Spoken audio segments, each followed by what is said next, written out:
and welcome to Midnight Ramblers episode 2. Yeah. I'm your host, Natalie. And I'm Mac. And I'm Justin. And we are very excited today to be recording. I'm really excited about today's topic. I have a good one for you guys. All right, let's hear it. Today's topic is controversy. So it's not necessarily like people like fighting with each other kind of controversy. It's more of a controversy about controversial topics. What people might consider hot takes on our part. I love it. Yeah, so I love arguments. Don't get us in trouble is what all I have to say. No promises. Anyways, okay, so let's just get right into it. I'm going to start off with an Am I the Asshole? Great.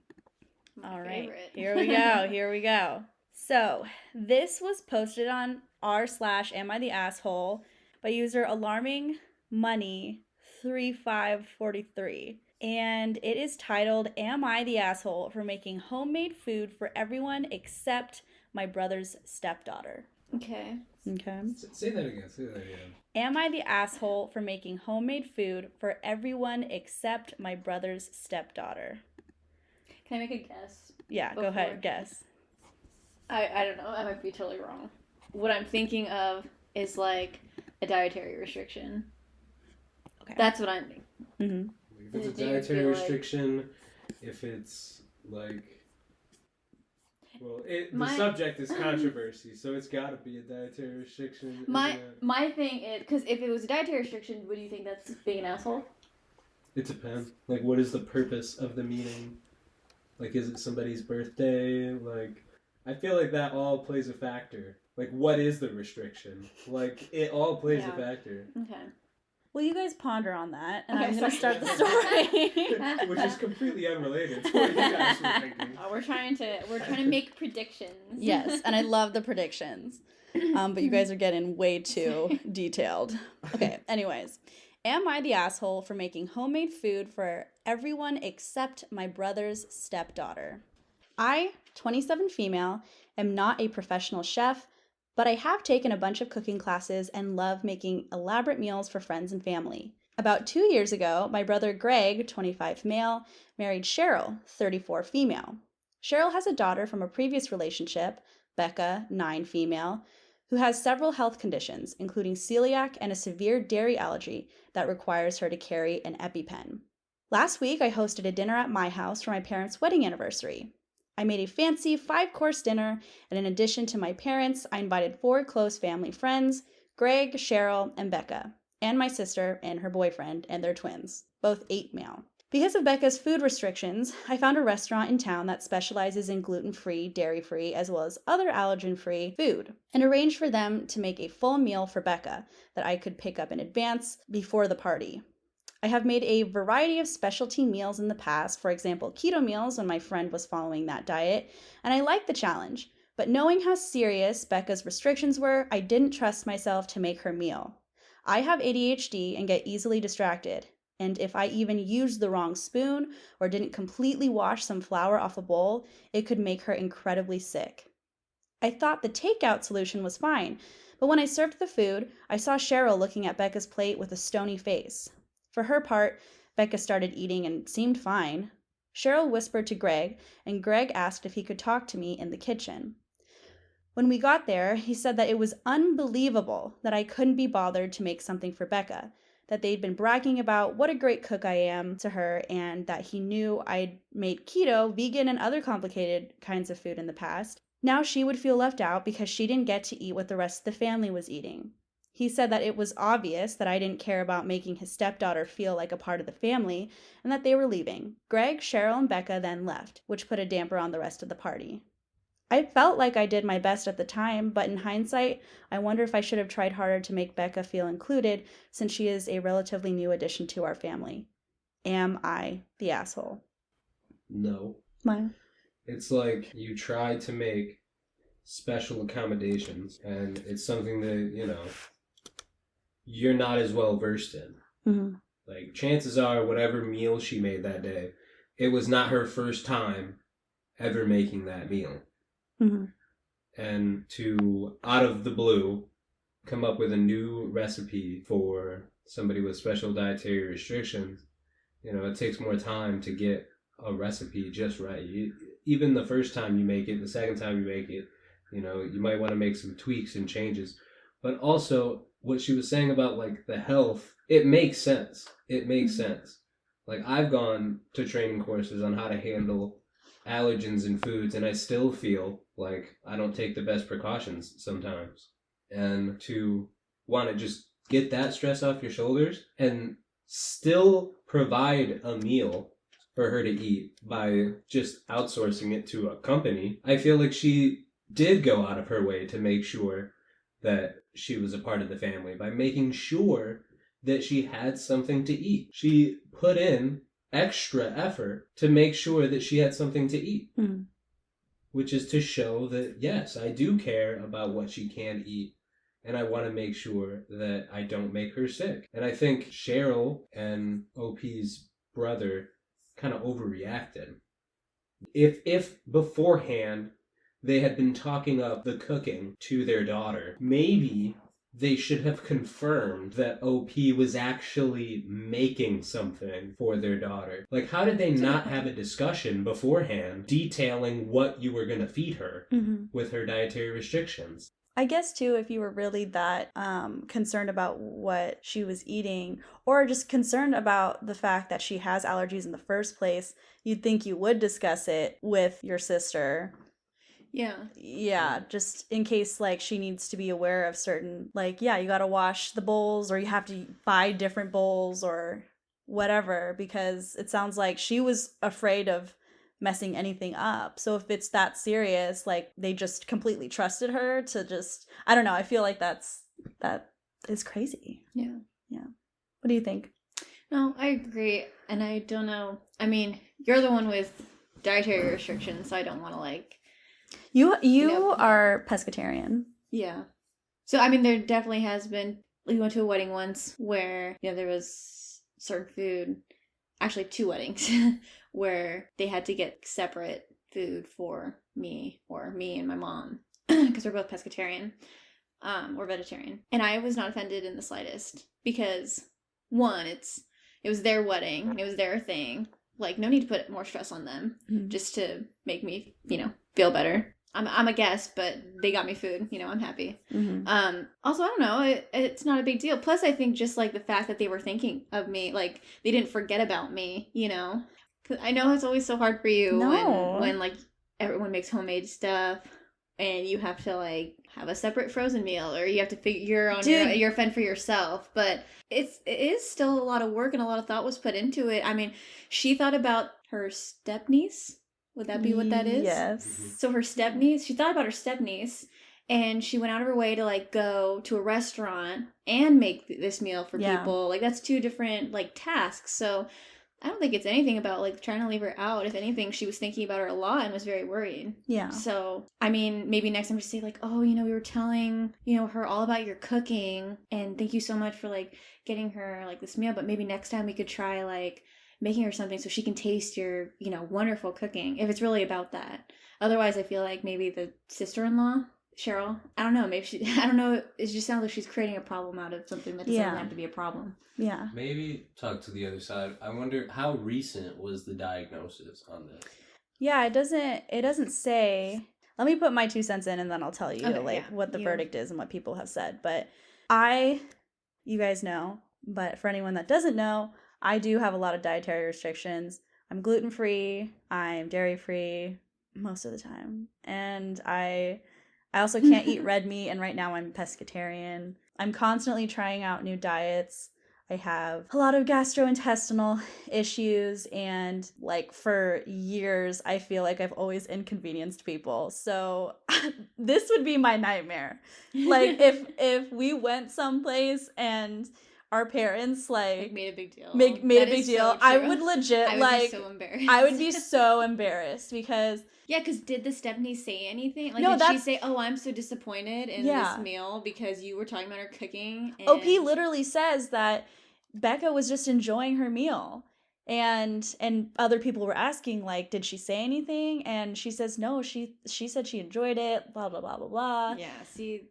She So, just yeah, made a they're big stink for yeah. absolutely no reason, unless there's some like personal vendetta she has against her new sister-in-law or whatever. So Right. I personally don't think there's anything wrong with what she did. I think it's incredible that she was aware of those things in the first place, because so many people aren't, and that she took that into consideration. And what a lot of people might do in that situation is say, hey, I'm not cooking things that are allergen friendly. Maybe you guys could bring something for Becca. No, she went someplace and bought Becca stuff. I feel like that's an option that she didn't have to even do in the first place. Yeah, I am not offended as someone with allergies, and there are a lot of people in the comments who also say, I have allergies and I would never expect anyone to do that for me. But I felt like it could be a touchy subject for some people. Were you going to say something? Yeah, so when I was asking about like how early the diagnosis is, I just wonder if it was like recent, like if just recently they realized that Becca can't eat these certain foods, and if it's like a fresh wound where they see something like that and it's like an example. It's like an example of how their lives are now going to be different due to this disease. And not saying that the way they acted was right, but I wonder if that fresh wound and those deep feelings to this new diagnosis led them to overreacting about a smaller situation, since it was so new and fresh and touchy. Yeah. Which is why I asked. Or maybe it's been like 8 years and they've always known. And I think there were some people in the comments asking like if OP has noticed the relationship between her sister-in-law and her brother being toxic at all. She's like, I can't remember, like 10 years. It's not like the brother didn't have a problem with it either until the wife took him aside. And I think she's 10 years older than him, and so there might be a different power dynamic there. And OP did respond by saying like, yeah, like I've noticed something weird, but it was never any of my business, so I haven't said anything. But I will say that she was voted not the asshole, and really the main comments that I see going on over and over and over again are, I have dietary restrictions and I would never do this, or my kids have dietary restrictions and I would never act this way. So yeah, so it definitely wasn't as like controversial as I thought it was going to be, but in my head I felt like it was so controversial because some people get very into the inclusivity of dietary restrictions, which to an extent I totally agree. Right. Like I love that bakeries have options now. Regular restaurants have a vegan or a gluten-free or whatever options so that anybody can dine there. Yeah. I will say like it does take me off when I go to a restaurant and their options for me are salad. Yeah. And that's a situation that I feel like all people who are like vegan, pescatarian, vegetarian, gluten-free, dairy-free, like that's always what they're offered. The allergen-free menu. And like let's just be real for a second, like salad is just not everyone's. No. And like when you talk about like ice cream and stuff and you talk about you're dairy-free, so when you go get ice cream and all they have is sorbets for you. Yeah. When you still like the creamy stuff. Yeah. But they only have sorbets. It's so annoying. I cannot imagine not having ice cream in my life. Yeah. It's just crazy. Sorbet is not ice cream. It's not ice cream, you guys. It is not. I feel very strongly about that. And if I could just, I know I'm of course, but just thinking about it, it didn't have anything to do with that side of the that section of the family at all. It was the parents' engagement anniversary party. So let's move on to the next thing. It's not a story, but I did find this on Reddit. It's on r/askmen, and it was posted by user Sarah49, and it's titled, "Why is there no body positivity movement for men?" Why do you guys think there's no body positivity movement for men, or do you think that's not true? There is. I mean, obviously, there's still physiques that are glorified in our society. But I mean, shoot, I look on Reddit, I look on TikTok. This is the only social media platforms I use, I'll be honest. So I feel like there kind of is a body positivity movement for men going on. I feel like whenever I go on TikTok or I go on Reddit, I'm a man. I see body positivity for men. Mainly when I see body positivity for men on TikTok, it's stocky boys with some extra meat on their bones who are still, they're still functionally strong. And they don't have to have six-pack abs or defined biceps or triceps or blah blah blah or whatever hot muscle you think there is. Mm-hmm. These are just thick guys who are just comfortable to be in their body. And I'm definitely seeing a lot more of that. Some good old-fashioned jiggle.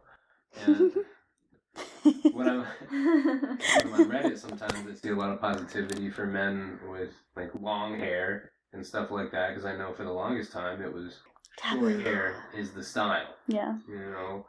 Gel, cut short, every single man with the same haircut, I'm expected to have the same build. And, I also see body positivity for men who are very skinny, I see body positivity for that too. I see posts like, people fawning over skinnier men. And I don't know, I feel like people who think that there's no body positivity movement for men are so focused on tearing down the body positivity movement for women. That is very interesting that you say that. I was really looking forward to hearing Justin's answer because there's a lot of comments in here that are just very eye-opening. But I wanted to hear from you. I very much trust your opinion. I have a question. So you're saying when you're seeing these men on TikTok or Instagram, are they reinforcing the body positivity movement, or are they just posting content out there that doesn't have anything to do with the movement? It's just them being them. It's what do you mean you're seeing these men? Well, we're seeing, men who I guess they aren't using in so many words to be like, look at me, I'm big and I'm beautiful. It's typically just men who are big being themselves and being free. Mm-hmm. And then the positivity doesn't come from the poster or the man. All the positivity I see comes from the comments. Mm-hmm. Raining down like, this is what peak male fitness looks like. It's like, oh my god, that's the sexiest shit I've ever seen in my whole life. Mm-hmm. And it's like, positive comments in there. And it's like, it's the confidence for me, you know what I mean? Like, those kinds of comments. And I see them, like, you hop on a TikTok and it's like 4,000 comments and you slide down and like 95% of them I was like, you go king, here's your crown. Oh, sorry buddy, you dropped this. I see it everywhere. Yeah. What do you think? I just think it's interesting because, like, obviously with, like, Instagram or especially TikTok, where your algorithm is personalized for you, I'm sure that the kind of stuff I get, it's definitely not geared toward men. Like, I'm not seeing any, like, male body positivity movement posts, but that could be just because I'm a woman, and so what I get are the female body positivity movement posts. But I think it's interesting because, women put themselves out there every day so much trying to enforce, like, I'm just thinking, like, a lot of, I think it was Anne Hathaway who was recently pregnant, or was it recently or when she was doing Ocean? She was doing some movie and she was pregnant and she went in, I guess, like, really nervous, and, I guess Rihanna, like, gave her, like, a really nice compliment or something. And all of a sudden she felt better because she was expecting people to think that she did not look up to the movie star beauty standards after being pregnant. And I just think, like, men can put themselves out there not for the purpose of body positivity, but receive it. Women can put themselves out there doing whatever. It doesn't have to be about body positivity, and they receive negative feedback. So unless it's a literal post about female body positivity, a lot of the times, like, girls will be criticized for how they look. Yeah. And I'm not saying that doesn't happen to men, but I think, like, maybe that's the difference between the movements, is that the movement with the men seems to be that these men are, like, supporting each other, like, in the comments without putting themselves out there directly and explicitly. And then there are these girls who either they put themselves out there directly and explicitly about saying this is for body positivity, I'm trying to show my true self, and they'll still get criticism, but that's when people support women, or they put themselves out there just doing whatever, and then they get criticized. Mm-hmm. So I think, to me, I feel like maybe that's the difference I'm seeing. Mm-hmm. I see men be criticized, like, just for putting themselves out there. I mean, you got terms for that for men too. Like, you got neck beards. You know, you see a dude and you're like, oh, he looks like a school shooter. Like, he looks like a pedophile. It's like, that mustache, yeah, he looks like a pedophile. So yeah, you have criticism for men who are just putting themselves out there, you know, too. I don't know if that's much a difference.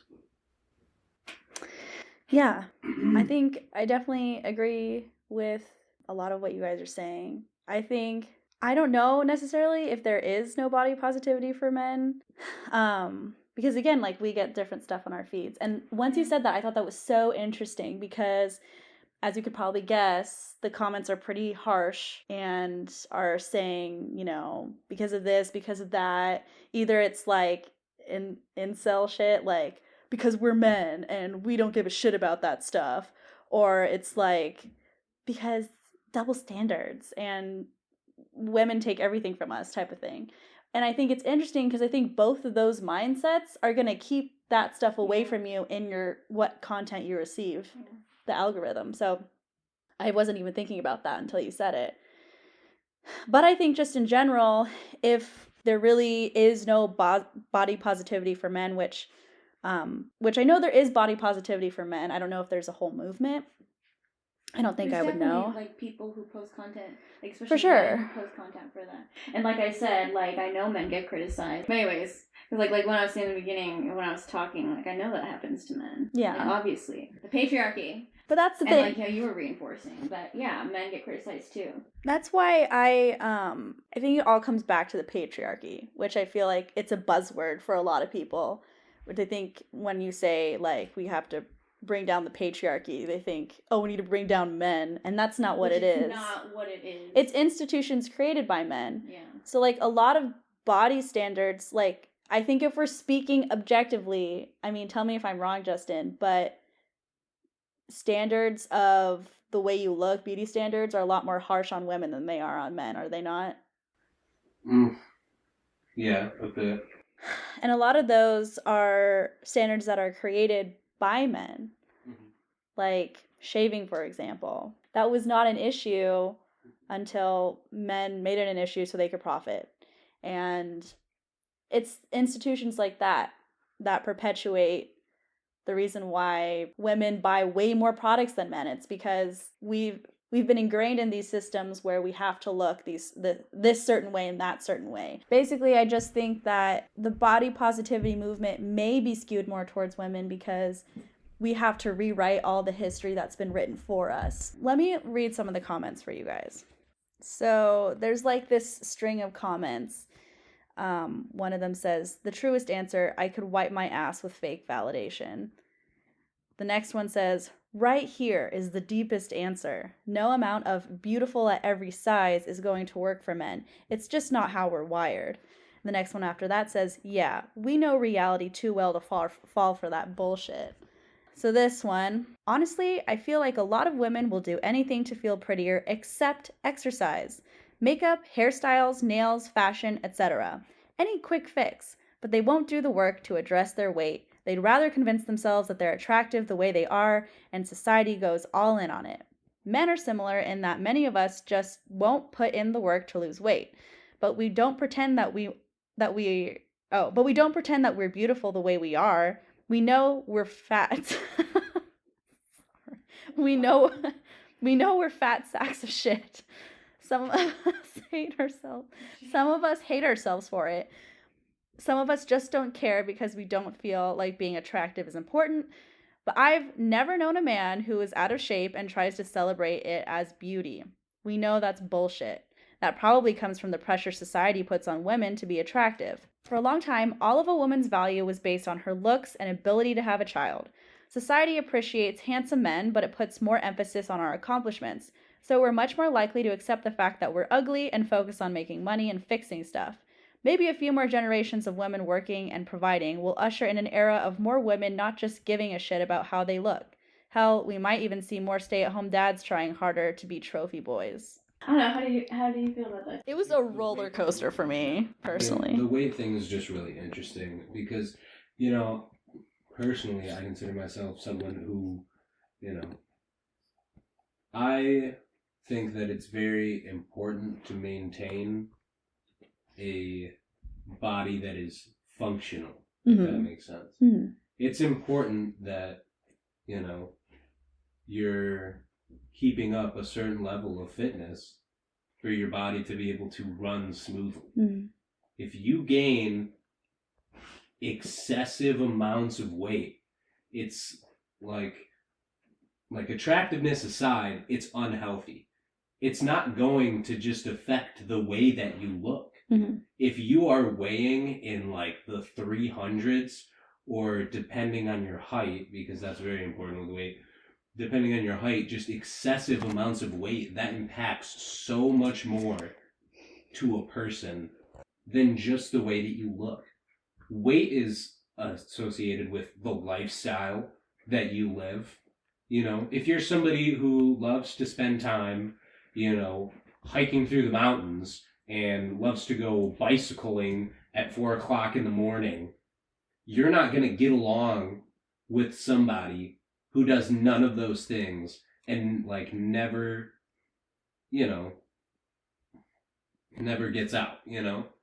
And then that person is gaining excessive weight. You know, you're not going to be as attracted to them because of, you know, lifestyle choices. Just the same as if two people of the same weight, one is a user of cocaine and the other is a straight sober Christian, they're not going to be attracted to each other simply based off of lifestyle choices. Weight can also affect mood, and it's common that it affects mood. So if you're of an excessive weight, it'll affect your mood, and on a regular basis, you'll be feeling more moods such as depression, which, if we're being honest, like moods like depression lower people's attractiveness. People prefer people who are happier. So that's a factor. And like just putting the looks of it aside, like when I see those TikToks and those videos of bigger men who, you know, are receiving these compliments, it's never like a big man who's just like sad and, you know, just wallowing in like, oh, I'm just a fat sack of shit, like I'm not attractive, I guess I should just make a bunch of money or something so that, you know, people will think I'm attractive, because, you know, you can just make a bunch of money. Which I want to touch back on that little bit too. But it's men who are happy and confident despite the fact that society tells them that they should think of themselves as a fat sack of shit. And like, you got these, you know, big boys on TikTok showing their stuff, and they're getting good positive feedback from other men, even though that top comment says we can see through the bullshit. The reason we're saying those positive things is because we know it's not bullshit. He made my heart flutter with his moves, okay? So it's like that mindset is what's bringing, it's why people don't believe that there is one. Yeah, I agree. I see this attitude a lot more with men in comments that have to do with body positivity. I don't see it as much from women. So it's like, if that's your mindset, then of course there's not going to be a huge body positivity movement for you. I think there is a difference between body positivity and body hate, because while a certain amount of weight might be unhealthy, there's absolutely no reason for someone who might be overweight, they're posting a dance that they did, there's absolutely no reason for anyone to be like, you need to lose weight, you are fat, you are ugly. There's no reason for anyone to do that. And then that's usually what I see in those kinds of comments, is people try to encourage them saying like, that's awesome, you look great, like, wow, you got moves. And it's just trying to be body positive, meaning like your weight doesn't define you. We're seeing you for you, and we're not seeing weight first type of thing. And meanwhile, there's the other people in the comments who are always like, I don't know why body positivity exists. Like, if people are fat, we shouldn't be encouraging that, blah, blah, blah. And it's like, that's not what that is. We're not encouraging people to be overweight. I think it's just about, first of all, minding your own freaking business. And second of all, just appreciating a person for who they are and not what they look like. That's none of your business. You have no idea what their story is, what they're going through. In the meantime, like, do they have to live up to your standards of beauty? They don't have to. So it's not really up to you. Anyway, so I just think I thought that was a really interesting question, and it was so fascinating to read the comments. But I think that comment too kind of proves like maybe the reason why these body positivity movements between genders manifest themselves differently. Yeah. Because there are a lot of men who act like that. The majority of women, when there is an explicit body positivity movement post, the majority of women are like supporting each other and saying kind things and being really nice and just firing each other up. And I almost feel like if men were to do that, and I don't know, you can correct me if I'm wrong, but I feel like it's comments like that where they're like, it's bullshit, and they see like body positivity as almost like a feminized thing. Yeah. And then their toxic masculinity is hurt by the fact that these men are out saying like, oh, explicitly trying to talk about their body and kind of the emotional value attached to their body. Yeah. I feel like, again, I'm not a man, so I can't speak to that. But I just feel like that post proves that that's why it manifests differently. Right. You got men that say stuff like that. I don't know how many women, or proportion, I'm sure there are women who think like that too, but proportionately, I'm sure that there are a lot more men who think like that and prevent an explicit body positivity movement the way it's manifested with women. So... That makes a lot of sense too. I think that's a really good theory because studies in psychology have shown that men intrinsically just hate women. That's why everything that's feminine, they don't want to be a part of. They think feminine equals not good. And so if they're associating like body positivity or just any type of like that one comment that I just read for you guys made it very clear, women care too much about what they look like. That's something that I think people say a lot that make women sound very vain. But again, it's a patriarchal standard. And if we're trying to take that down, it sounds more like they're upset that we're becoming independent and we're becoming like mindful of who we are rather than following simple standards of patriarchal bullshit. Can I touch back on one thing? Okay. What was it the second comment said? It said something. He said, for a long time, all of a woman's value was based on her looks and ability to have a child. Society appreciates handsome men, but it puts more emphasis on our accomplishments. So we're much more likely to accept the fact that we're ugly and focus on making money and fixing stuff. Yeah. So I feel like it's definitely a generalization. Like, the priority in women wasn't always like, can she have a baby and does she look good? But like also it was a little bit like that. But for sure. There was other things for sure. It was like, can she take care of a home? Can she do this? And then, this whole idea of like men are valued for their accomplishments. And I see men get upset about that. Like they're being valued for status and how much money they make and, whether they're college educated or this, that, or the other thing. And I just want to point out the fact that that is also a repercussion of the system of the patriarchy. Because there was a point in time when women didn't have the option to become college educated or make their own money. So they would have to rely on a man for those things. So when seeking out men, those would become important priorities for them. And now men are mad about it. And instead of understanding and being mad at the patriarchy for doing it, they're mad at women because they're gold diggers. Yeah.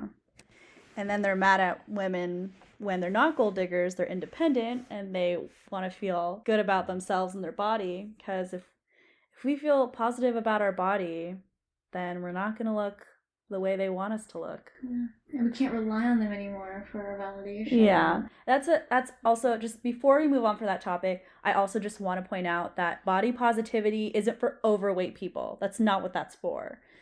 I think a huge part of it is just that, like, body preferences have been a thing for centuries, and specifically for women. I never hear about how people wanted men to look like throughout the years, but I always hear about, like, women were seen as more beautiful during the Regency era if they looked big and pregnant, like things like that. And that's why their dresses were shaped that certain way and whatever. But my point is that people can be at the exact weight that they should be, healthy BMI, whatever. There might be some fat in weird places, or, you know, they have more jiggle or whatever. And I think that's what the core of the body positivity movement is that we don't need to look like these freaking supermodels that are on TV, and we don't need to have these perfect bodies that for some reason society thinks we should have. We should be okay with who we are. And so I feel like very different mindset. And I think the point is that the people on here were not getting what body positivity means. So let's move on. We've been on this topic for forever. Okay. Here's another, obviously this one's controversial. Is it a Reddit story? It's a Reddit story. I love it. It's on r/amItheasshole, posted by user apprehensive_ear6657. And it's titled, "Am I the asshole for bringing an emotional support animal to a funeral despite my daughter's wishes?" So, am I the asshole for bringing an emotional support animal to a funeral despite my daughter's wishes? I am a 38 male. Daughter, Issa, fake name, is 17 female. Stepdaughter, Ava, also fake name, is 9 female. Issa's stepfather recently died. I felt terrible because I knew, while we weren't super close, he'd been in her life since she was 5, so I knew it must have hit hard. My family was also invited to the funeral. The issue, however, is that Ava has horrible social anxiety. She's homeschooled because of it and has difficulty going into social outings. She's in therapy and has an emotional support rabbit named Luna. Since this funeral would be pretty crowded, we decided to let Ava bring Luna to the funeral. Issa had a problem with that. Issa quickly told me that she didn't think it was a good idea. Pets were not allowed at this particular cemetery, and told her... I said cemetery weird, huh? I was just thinking Phantom of the Opera. Pets were not allowed at this particular cemetery. I told her this was a rabbit. What harm could it do? And Ava had a medical reason for bringing her rabbit. She then looked it up on Google and showed me only service animals were allowed to come. I told her I'd bring Luna, and if an issue arose, we'd leave. She begged me not to, saying her stepdad's death was already hard enough on her mom, and she didn't want any drama to make it worse. I told her I'd think about it and keep that in mind. The thing is, Ava needs her emotional support pet. She wouldn't make it through the funeral if she didn't. She also really wanted Ava there, so what else could we do? Issa drove to the funeral with her mom, while my family and I drove together. We brought Luna. Issa and her mom were waiting for us at the entrance when we got out. When Issa saw Luna, she freaked out and started yelling that she told me not to bring her. I explained Ava's needs, and she screamed that Ava should have just stayed home and caused Ava to cry. I felt bad because I know she was already dreading the social interaction, so hearing her sister say that must have hurt her badly. My wife and Issa got into it after that. Not kind words were spoken by either party. Her mom took Issa's side and told us to leave. I agreed and we went home. Issa has been giving me the cold shoulder, but I don't know how else I could have handled this differently. Am I the asshole? No. What do you think? I'm so scared. Don't be scared. Don't be scared. This is what makes it interesting. Because I almost feel like a little bit yes. Mm-hmm. So OP is the dad? OP's the dad, yeah. And he's siding with the bunny owner. Yeah. Yeah. And they're both his daughters? Yeah, so Issa, the girl whose stepfather, Issa's his daughter, like his biological daughter. Okay, yeah. Ava is his stepdaughter, and Ava's the one who has the bunny. Okay. Wait, Ava's the one who's the bunny? Yeah, the stepdaughter has the bunny. Issa is the one who didn't want the bunny. And which one's older? Issa is 17 and Ava is 9. Oh, this is hard. I don't know. It's hard because it's like a kid's involved. I don't know. It's just one of those things where it comes down to like, I hate those people who come in with emotional support animals and act like they're service animals. And I'm sorry, but when there's an establishment that has a rule, like a policy, it applies to service animals, not emotional support animals. And so if she's not wanting to cause drama in the establishment, the cemetery only allows service. I mean, again, I don't know. And I don't know who would make a big deal out of it. I don't know why it was made such a big deal in the first place. Either side. Because if she didn't want the bunny to come, why couldn't they just leave the bunny at home? Mm-hmm. And, you know, I don't know how hard it is to do this. But if they're saying she cannot get through this funeral without her emotional support bunny, why isn't it registered as a service animal yet? I mean, I don't know. I guess that's different because then at that point they need to go through different stuff. But I don't know. I'm not well versed. That's totally okay. Get mad at me. No, that is totally okay. Justin, do you want to explain? Yeah. So for me, it's some of it gets confusing. Mm-hmm. Yeah. Like, so we're only going off of what the dad says here. Yeah. And at one point, right? At one point, he says she doesn't want me to bring the bunny, but she really wants Ava there. Mm-hmm. He's like, what am I supposed to do? Right. Mm-hmm. But once he shows up with Ava and the bunny, immediately it sounded like, Ava, you can go home. Mm-hmm. Yeah. They had a preference as to which one they cared about more. Yeah. So he made it sound like it was a rock in a hard place when, upon showing up, it sounded like they knew clearly which one they preferred. That's true. And I feel like that problem, and this is kind of what makes OP a bit of an asshole. There's like several iffy moments. Yeah. Is the fact that when told, hey, can you not bring the bunny? We don't want drama, blah, blah, blah, blah. He's like, I'll think about it. Like, no clear answer there. Mm-hmm. If you have to give an ultimatum in that specific instance, Ava can't sit through this funeral without Luna. So if we can't bring Luna, Ava can't go. Mm-hmm. Yeah, state it clearly at least. Yes. That is out there. Yeah. Clear. Because that's how it is. Yeah. You weren't going to bring her without Luna because you knew she couldn't make it through the funeral. State that clearly, and then a lot of this drama would have been avoided. Mm-hmm. They could have made the decision right then and there, like, we really can't have the animal there. Ava can't come. Hopefully, like, this isn't devastating for you guys. Mm-hmm. And, you know, then you'd have the option to be like, okay, we understand. I'm sorry we can't attend. You know, and it could have ended right there through text message. But no, you left on a, I'll think about it. Mm-hmm. Did what they wanted you to not do, and then were surprised when they got upset when you showed up. Yeah. Like Maybe not sides. even surprised, but you fed into the drama. Mm-hmm. You fed into it. But I don't want to full-blown be like you're just a complete asshole, because the person you were putting first is Ava. Is the young child who needs an emotional... Yeah, I totally get it. Mm-hmm. And it's like, I just feel like, you're right. Like, both sides just didn't handle it. They made a big deal out of something that I feel like could have been handled a lot easier with just better communication. Mm-hmm. If he had either explicitly stated that ultimatum in the beginning, I mean, I don't know what it is other than just having anxiety about getting in trouble. Like, I don't know what the anxiety was with the rabbit. What's the worst thing that's going to happen? Yeah. Somebody's going to come out and be like, hey, you're not supposed to have animals here. Yeah. And it's like, oh, I'm very sorry. We'll go. Here's the thing, is I totally agree that he became the asshole when he was like, I'll think about it. And then didn't even give them a heads up that they're like, yeah, I decided I'm going to bring Luna. Yeah. Not even to just tell them that before they got there. When it was clear, Issa she made it clear. She made it clear. She was the one who made it clear that she did not want Luna there. My thing about the bunny is that This girl is seeing a therapist and she's homeschooled. So this sounds like a pretty bad problem, and she's only 9 years old. Yeah.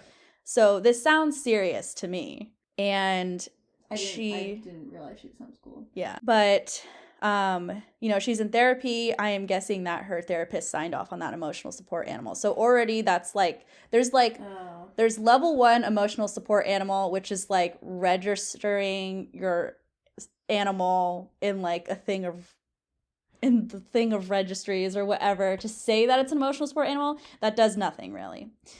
Then there's where you can get your therapist to actually sign off on it, actually like document your animal as an actual emotional support animal, which is what Ginny is for me.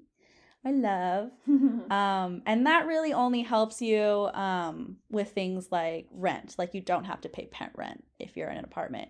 And then there are service animals, and those obviously they perform a function that helps you specifically with whatever your disability is. So it's kind of hard, I feel, because with the definition, I did a lot of research, right? Because I was like, I need to figure out what's happening. And the definition for for a service animal, it's hard to not qualify an emotional support animal when emotional support animals, their function is to support someone who has emotional issues, someone who has depression or anxiety. They use that animal to cope. So that's specific to their disability. But it's like service animals kind of negate that. I think. What do you mean? It's like they don't consider that to be a disability? That it's not that use is not good enough to be a service animal. Oh, really? Yeah. That's why I was like, why isn't it registered as a service animal? Because I thought that would fall under a disability category. They might be able to get it registered. I'm sure there's people, but I was looking through examples and they were saying like people with depression, it's like the dog will remind them to take their antidepressants. It's not even like to help them emotionally cope with anything. It's just, oh, I'm reminding you to do something. Yeah. So I just thought that was interesting. Very. But I think a very important thing to note is that no matter what kind of animal you have, please do not abuse this in any way, because our family owns a small business and it was so annoying when dogs would come in. And when you're in a restaurant, come on. And that's another thing. And a restaurant is one thing, but like an open air, if it's self-serve, people like it's not. Don't do that, please. And it's like, oh my gosh, trust me, I'm a dog lover. I love dogs. Yeah. But it's hard when you know how people are gonna react. When all you have to do is just do your job, and you have to say, "I'm so sorry, no dogs allowed in here," and they give you the bitchiest death stare, and or they like give you this like sneer, the smirk, like they're gonna get away with something with the next thing they're about to say. Yeah. Oh, it's a service animal. Or, yeah. Oh, it's an emotional support animal. And you never ask to see the the proof. And here's the thing that I feel like is relevant to this, which is that service animals are the only ones that are allowed to pretty much go anywhere. However, no one is ever allowed to ask for any kind of documentation or the purpose or anything like that. No one is ever allowed to come up to you and request that you tell them, why do you have this animal? What do you have a specific ID or certification? There's none of that. It is illegal to do that. Airport? I don't know about the airport, because I remember looking up in the service animals thing, it said it was like, it can be approved for TSA, but I'm sure that needs to be checked, right? But basically at any restaurant, any establishment, no one can ask you. So my thing is that if that's the case, then Luna really shouldn't have anything to worry about, because no one can legally ask if this rabbit can or can't be there. Wait, who's Luna? Issa. Issa. There's the names are so interesting. I was like, he says Issa and he puts in parentheses fake name. I'm like, why is it just Issa as a fake name? Why don't you do having a field Lisa? day. Oh my god, he was like riding a fae. I was like, Issa and Ava, and I was like, wow. And Luna. Yeah. Yes. Shadow and But yeah, so sorry, I totally got that wrong. This is how it went down. It was that they told Issa, we want Ava to be able to bring her bunny. And Issa was like, no, I don't want that to happen. and he said, well, she has a medical condition where she needs it. And then Issa looked up on Google and said they only require service animals. So it was almost like she was looking for a reason. A reason to say no. Yeah. So that's where I feel like if that's the case, she should have stated her reason before, which I bet it was because maybe she didn't want the attention of her father's funeral to go on the bunny, and she just wanted to make, be about her father. That would be a much better excuse than, well, they don't allow service animals, which to me, that doesn't really matter because no one can legally ask about Luna. So, and if we're just taking what he's saying into account, I think the idea of bringing the rabbit itself to the funeral, I don't think that's being an asshole. I do think that if they had like a legit reason, like, I want this to be about my stepdad, and I would really rather you not bring the rabbit, and I'm sorry, but if Ava can't be without it, then I would really like to have this funeral without them. Because I think that would be a much more fair and communicative response. That's what they were kind of saying, though, right? What is it? So it was like, my mother's already going through a lot. She's already grieving a lot. She doesn't need this additional drama.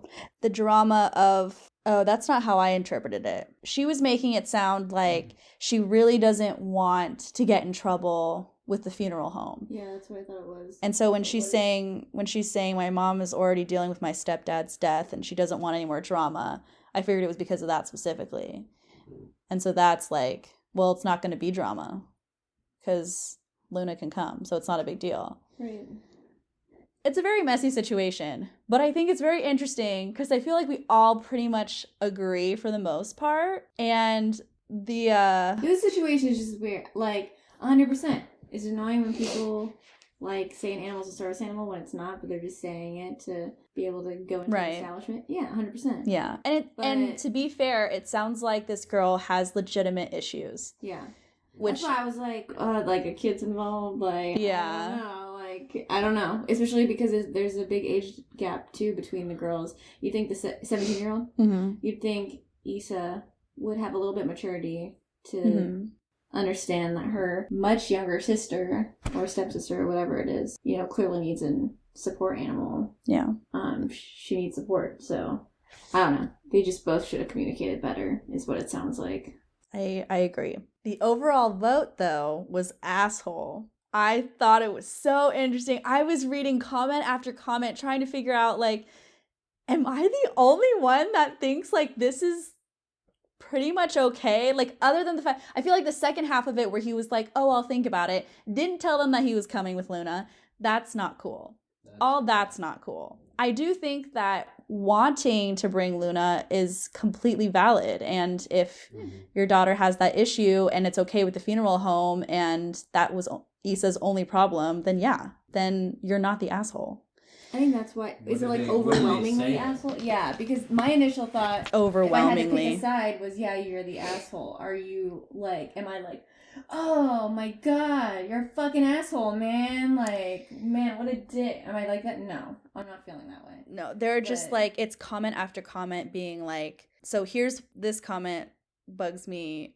Okay, top comment, you're the asshole. Since when did this funeral become about you and a rabbit? You were told explicitly not to bring animals, but you went ahead and decided to disrespect a grieving family's wishes on probably one of the hardest days of their lives and did it anyway. The comment below that says, this, you're the asshole, and emotional support animals are pets. Just pets. You were putting Ava's needs ahead of Issa's, which is even more appalling as Ava and you had no connection to the deceased when Issa did. It's 9 years old.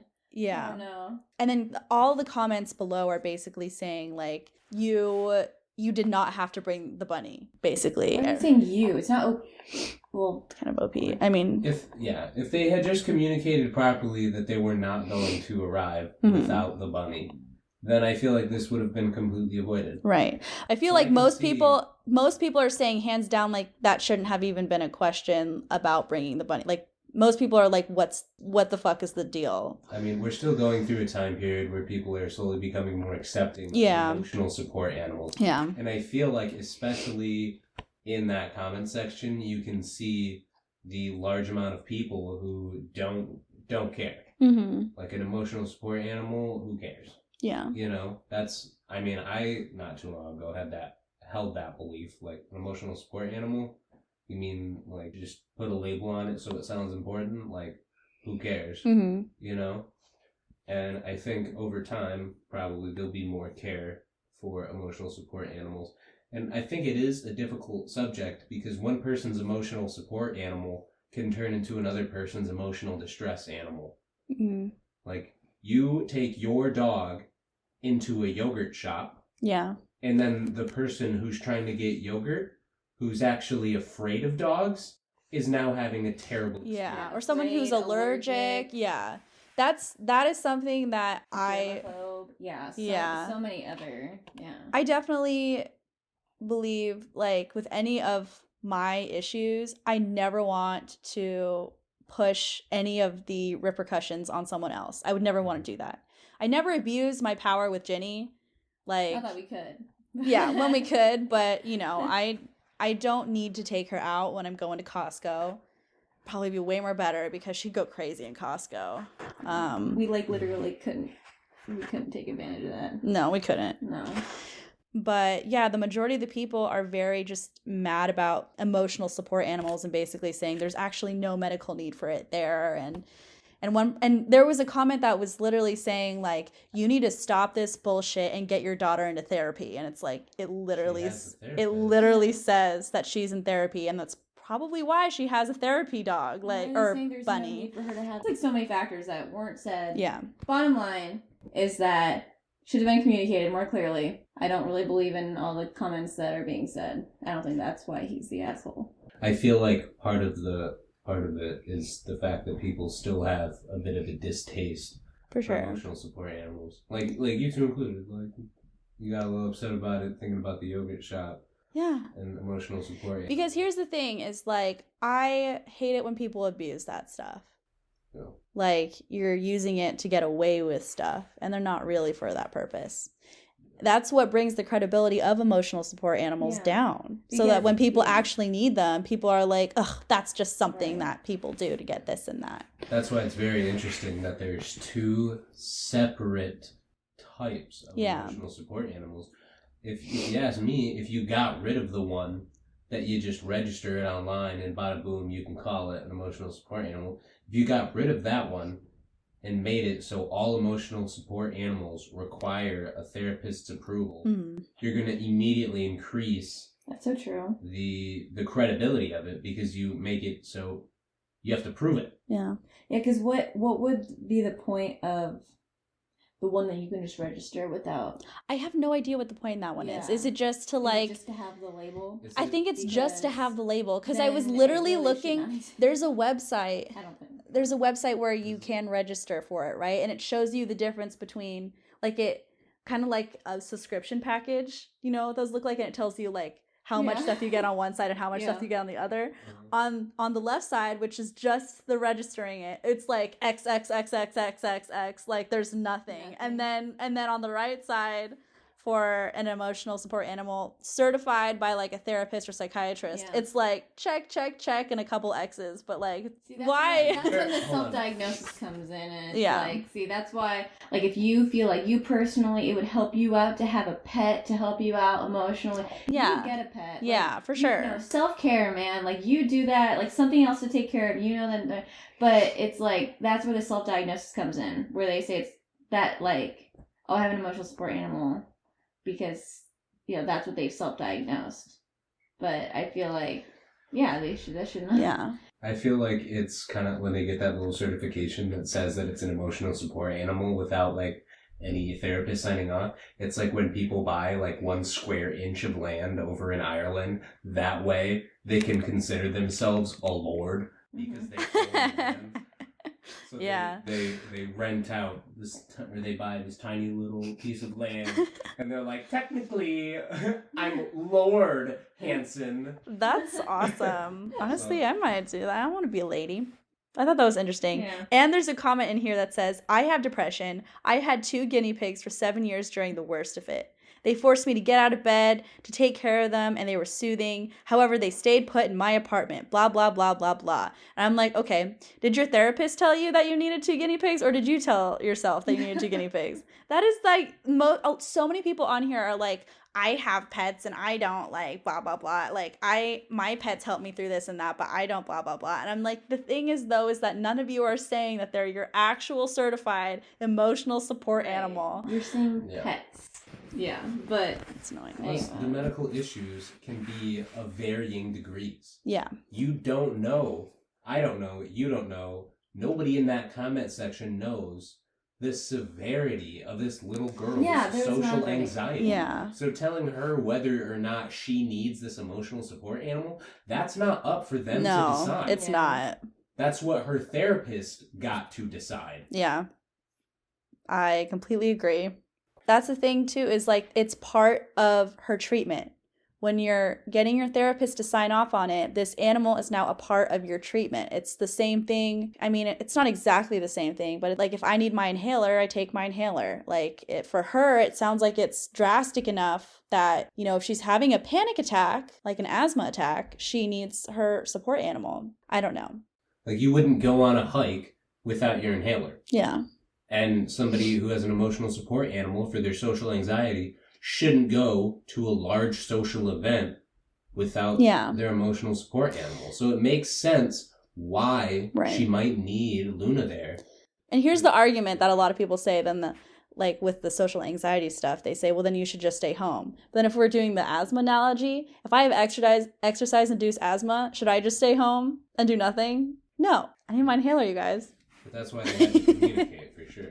Yeah. It's so not fair. Like, as a teacher, I'm thinking about, like, kids in SPED. Oh, they can't participate in whole class activities without differentiation, then they should just stay home. Yeah. No, if I don't differentiate for every single kid, then it's my fault. Yeah. Anyway, so that's why I thought that was controversial, because none of these comments align with what I was thinking. I 100% think he's an asshole for not being forward and telling them. I think that's not. I think the whole emotional support animal shit, I think that's all valid. I don't think that's invalid or inappropriate to bring an emotional support animal to a funeral. Yeah. Anyways, let's go on to our last topic. This one's a fun one. Woohoo. Let me get it out. This was also a question I found on Reddit. Okay. Because Reddit's just amazing. It's controversy, so I knew we had to talk about pineapple on pizza. I was actually going to ask that question, but I decided, nah, I'm not going to do that. Anyways, it's on r/Ask Reddit. And the question is, who's the worst main character we're supposed to sympathize with? Do you guys want to hear some comments for inspiration? Yeah. Okay. Yeah, because that's what I needed. Okay. Well, okay, I have one in my head, but I don't want to say it. I really want to. If they say it, I'm going to be upset. Okay. I really want to say these comments because these are really good. Okay. First comment. That bitch from the Bears that got in their house and eats all their porridge. I don't think we were supposed to sympathize with her at all. I think you kind of are. Goldilocks? Yeah. All right, She broke into a bear's house, ate their food, slept in their beds. I think it's a fable, right? There's a moral to the story. Don't touch other people's shit. I don't think we were supposed to sympathize.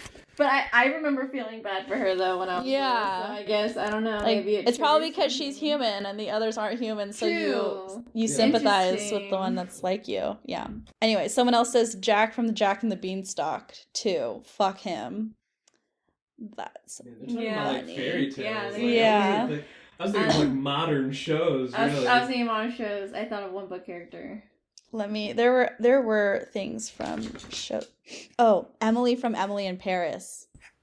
I haven't seen that, but I've heard a lot of. Oh my god, she's annoying. I watched the first season of Emily in Paris, and there's a lot of good things about it, and I love Lily Collins. But man, I freaking hate infidelity. I hate it, and she cheats. Oh, spoiler. Spoiler alert. She helps a guy cheat, basically. Yeah. And it's freaking annoying, and I don't know how I'm supposed to root for the main character like that. I feel like it's totally fine for a main character to be flawed, but when they cross that that line of morality, then I no longer empathize with them. Mm-hmm. So yes, I think she's a hard one to empathize with. Oh, the kids from the Trick cereal commercials. All the rabbit wants to do is eat some cereal, but the kids won't let him just because he's a rabbit. Racist pricks.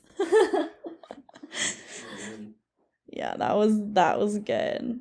There were a lot in here that made me laugh. One says Mark from Rent. Which one is that? Is that I think that's the photography guy. The cinematographer, whatever. This one guy says that stupid Will Smith fish in Shark Tales. Wait, the what? That stupid Will Smith fish in Shark Tales. Oh, here's one. That dude from The Notebook. And then he quotes, "If you don't go on a date with me, I'll kill myself." I haven't seen The Notebook in a really long time, but just hearing that quote, obviously. Yeah. I remember that I watched The Notebook and I got to the end and I was like, that movie was like BS. Yeah. I thought there were a lot of like beautiful things about it, but then yeah, freaking like infidelity movie, and it's literally just a woman cheating on her husband. Yeah. Like that's what the movie's about. Yeah. And yeah. He was very fancy and elaborate and romantic with it. Yeah. But that does not detract from the fact that it's about her cheating on her husband. For sure. And I will say there are way too many people who use that like, if you don't go out with me, I'm going to kill myself. Stop doing that. I had one guy, he like had a crush on me and he kept asking me out and I kept saying no. And then one day he just texted me and was like, "I'm dying." And I was like, "What?" And he's like, "Blood's coming out of my nose." Severe blood condition. Yeah. And I was like, "Well, why don't you just tell your parents?" And he's like, "No, I can't tell my parents. I don't want to make them worry." And I'm like, "Well, have you been to the doctor?" And he was like, I don't want them to worry. I want them to just find my lifeless body on the floor in a couple of hours. Yeah. I don't want them to worry. I want you to worry. Yeah. I mean, that's basically what it was. Yeah. And then my roommate in college, her boyfriend literally did that where he said, like, if you break up with me, I will kill myself. That's awful. So toxic. It's literally just flat out emotional manipulation. 100%. You think it's not even about them. It's not even about them thinking to themselves, if you leave, I'm going to kill myself, like, because, I can't deal with it. It's about, what can I say to make you feel terrible enough? Yeah, so that you'll stay with me. Yeah. So much so. We got totally sidetracked. But anyways, these are some examples. I'll just repeat the question. Who's the worst main character we're supposed to sympathize with? Okay, I wouldn't say worst, but you definitely have some opinions on this.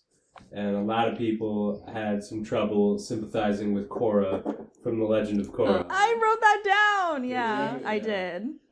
She makes a lot of decisions that people would not agree with. Yeah. She always rushed into things without thinking them through, treated others poorly, cared about herself, overly confident, and bad things happened. Yeah. She destroyed relics that were like 1,000 years old because she wasn't a good enough airbender. Yeah. And she destroyed those spinning things with fire because she threw a little temper tantrum.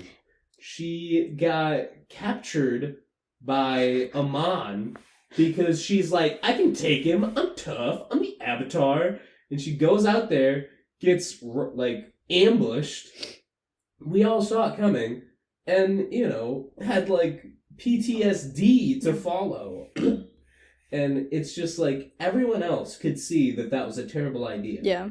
And you continue to make bad decisions time and time again. Yeah, that's the thing. Again, I like a main character who's dynamic. They need to have flaws, otherwise I don't empathize with them. But Korra, it's hard for me to empathize with people that make the same mistakes over and over and over again. And that's who Korra is. And it freaking takes me off. There's so much entitlement and so frustrated with her. I 100%. I couldn't. we started rewatching Korra again, and I tried to get into it, and then we got out of it again. But one day I'll finish Korra. I just don't like it. Who are you? What's your worst character? I had a few that I thought of. For some reason, I've lost a lot of them. Okay. But Bella from Sex Life of College Girls. Yeah. Oh, Yeah. yeah. Mm-hmm. She was one. Like, and I don't know, maybe season 3 we're going to see something. Because now that she's Right. finally admitted that she keeps making mistakes. She's finally I think facing she the keeps consequences. getting these awesome opportunities. I'm like, oh my gosh, like, I love this for her. And I'm so excited to see where it goes. Oh, she's with that guy. Oh, I was shipping it so hard. And she lost it because she's being dumb. Yeah. And then the same thing with her magazine. And then it was like women empowerment and then crash. Yeah. And so, I don't know, maybe now that she's gone to seek help, or at least admitted that she's, causing issues, maybe we'll see some character development. But right now, as a character, main character in a show, she's very hard to watch. But highly recommend Sex Life of College Girls. Very entertaining. Very entertaining, hilarious. The girls are awesome. Love a good comedy with women. Very cool. It is hard though to be on her side. Yeah. I love her character so much, just not those things. But I was also thinking of Odysseus from the Odyssey. I just remember when I was reading it, freshman year of college, I was very upset because he's off on this big adventure, sleeping with sorceresses. I think he sleeps with at least 2 women while he's off on this journey, if I'm remembering. It's been a while since I've read the Odyssey. But I think he sleeps with 2 women, at least, while he's on this big voyage, while his wife, he knows that his wife is still alive, but technically, his wife could potentially think that he is dead, because everyone else, I think, thinks that he is dead. In the meantime, there are all these suitors that really want his wife, but she's looked at as like a slut almost for even entertaining any thoughts, even though she's supposed to be she's very loyal to Odysseus and all this other stuff. It's just annoying because, someone on TikTok right now, which I love TikTok creators, and I love all these musicals, that are coming up from, Bridgerton and all this other stuff. But when I first thought they were making a musical based off the Odyssey, I was like, really? After Circe just came out and they tried to tell the women's point of view, and now you're coming up with, and I haven't looked too much into the Odyssey musical, so maybe they do address some of it, but I just don't think that we should be glorifying a character like that who basically held up these standards for women and justified a man or the actions of a man like him because he's considered a hero or whatever. He's not a hero. And I had a very hard time trying to root for Odysseus when he was sorry, I'm rambling. No, that's fine. Anyways. We don't do that here. Yeah, we don't do that here. So anyways, Odysseus is another one. I had a really good one though too that I was thinking of and I can't remember what it was. We can come back to you.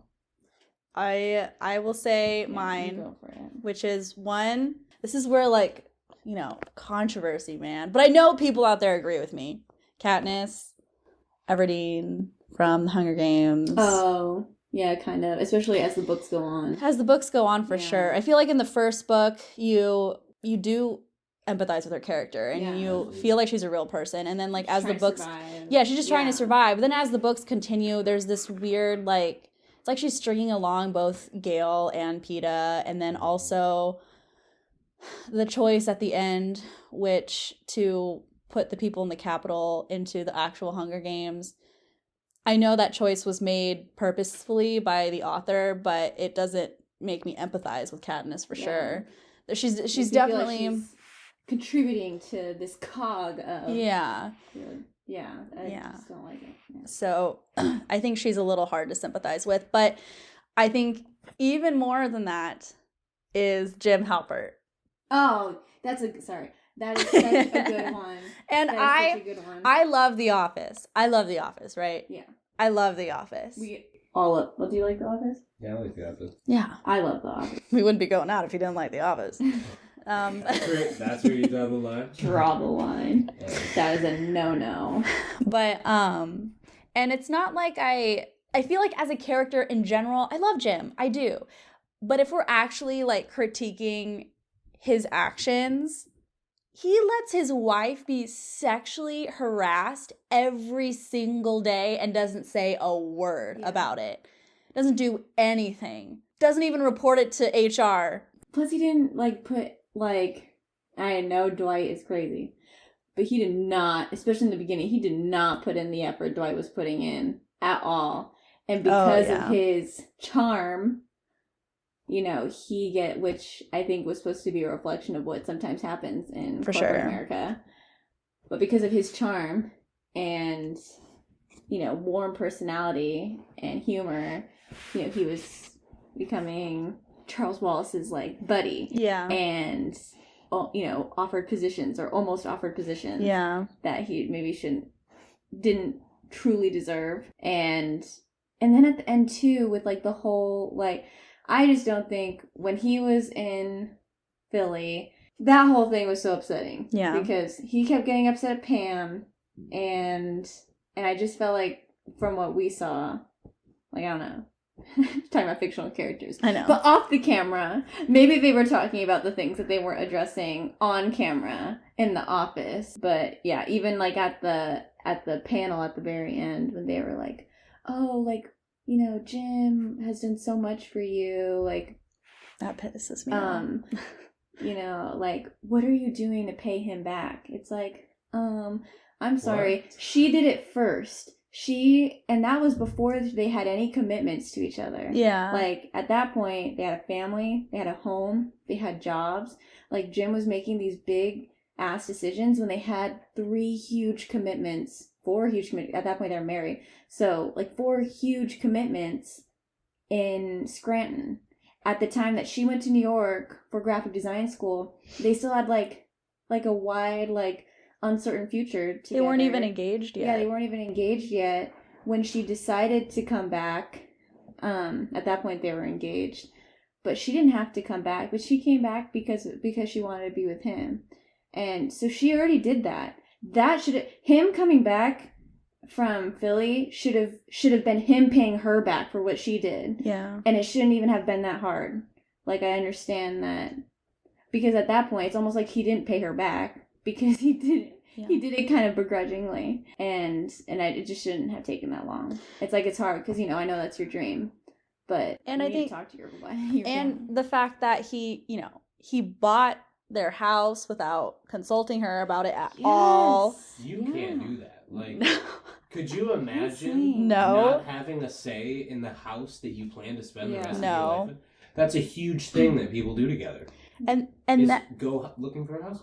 And he took the job in Philly without telling her. That's another thing. Yeah. And he invested a huge amount of money that he didn't have to because he just didn't ask. Yeah. Like, there's so many things wrong about what he's done. And so I hate it at the end of the show when they are sitting at the panel and that one woman is like, Cam, Jim has done everything so much for you. And we just all really want to know, like, what gesture you've done to pay Jim back. And it's like, I'm sorry. Yeah. Excuse me? Like, I feel like they both serve each other very equally. Even if it wasn't, he's done way more shit than she has. And I'm not saying Pam is perfect, because she should have been more communicative with Jim in that time. And it is frustrating to see her with Roy in the beginning, for sure. And she should not have cheated on Roy. That was a good one. Yeah. Jim. That was a really good one. I love John Krasinski.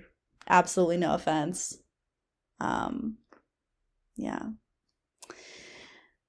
So, anyways, that's all I have for you guys today. Thank you for... It's a long one. Yeah, I'm sorry that things kept getting messed up again. It's a lot of noises. I'm sure the viewers, Jenny and us, I'm sure everyone will be very happy once we have a house. Yeah. Somewhere to record quietly and normally. Yeah. Without, neighbors either yelling or having sex or making, noises. Yeah. Anyways, Thank you guys so much for listening and or watching. We will see you guys next time at midnight. Say goodbye, Ramblers. Bye. Bye.